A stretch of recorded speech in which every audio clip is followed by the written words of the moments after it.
Ang utos natin, walang sisinuhin, kahit sinong kandidato, kahit sinong partido, basta illegally posted materials, dapat tanggalin po yan. Buong probinsya po, buong rehiyon po yan ng Bangsamoro. If this situation continues, masasabi ba natin, I know hopefully walang violence na mangyari before or during the election, masasabi natin that this will be the most peaceful election in that region of the country? Sana po, it will also be the most watched and observed election in the region. Halos lahat na po ng observers nandun ngayon sa Bangsamoro.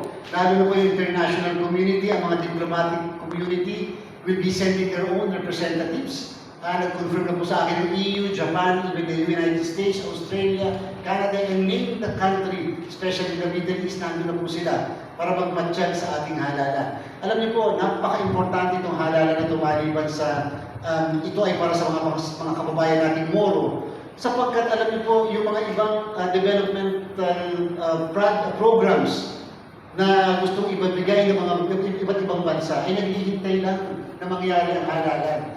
And therefore, pag nakita nilang peaceful ang transition, at the same time, nagkaroon ng peaceful na election, acceptable and credible and honest, and therefore, babaha po ng proyekto, programa sa Bangsamoro. At napakahirap naman po talaga na ngayon, nakaka-interim lang sila eh.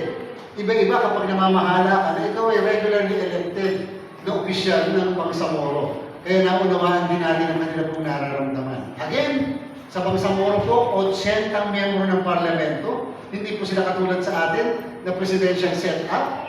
We have a system doon na iba dahil parliamentary setup sila. Ang namamahala sa kanila ay ang chief minister na ine-elect ng 80 miyembro ng parlamento.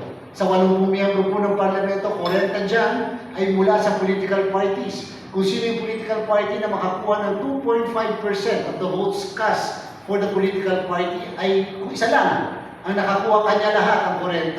Kung dalawa sila na nakakuha ng 2.5, hati sila sa 40. Kung tatlo ang nakakuha divided by 3 yung 40 depende sa proportional representation. So kita niyo po, meron po sila tinatawag din na sectoral organization. Yung sectoral po nila parang party list sa atin. Pero first time po, mas nauna pa sa atin sa national. Ang party list po nila doon naka-classify into women, into youth, into settler communities, ulama, traditional leaders. Ibig sabihin po, kung ako ay isang organisasyon kabilang sa kababaihan, doon po ako kabilang sa sektor na yon.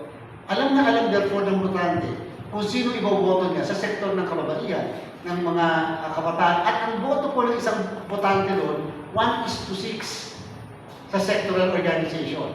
Ganun may 6 na sectoral, 6 po ang boto niya. Doon, depende po sa kung ilan yung nire-require na bilang. So, mas nauna pa sa atin. Sa party list natin, 155 ang lahat ng mga organizations, political parties, hindi natin alam kung anong kinabibilangan nila. Kasi hindi naman naka-classify. So, ibig sabihin, pag binoto mo ganito, baka naman akala mo kabataan, hindi pala kabataan yun. So, yun po ibig sabihin natin. First time din po sa Bangsamoro, ang kanila pong balota, nakaprint ang logo ng mga political parties, colored, nakaprint ang mga pictures ng mga kandidato, colored din, so that kung hindi matandaan yung pangalan, at isa itsura man lang sa mukha, makikita ang mukha mo. At the same time, sa kanila po, for every 3 nominees, dapat babae. Therefore, 40% dapat ng nominees doon sa kanila ay miyembro ng kababaihan.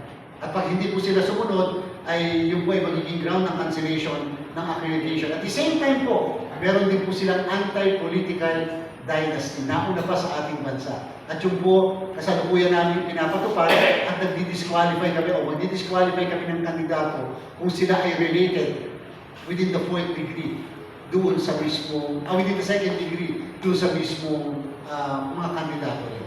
Doon po sa hanay ng mga nagdeklara, nagpalista bilang mga kandidato, ilang porsyento po ang nasa hanay ng kabataan?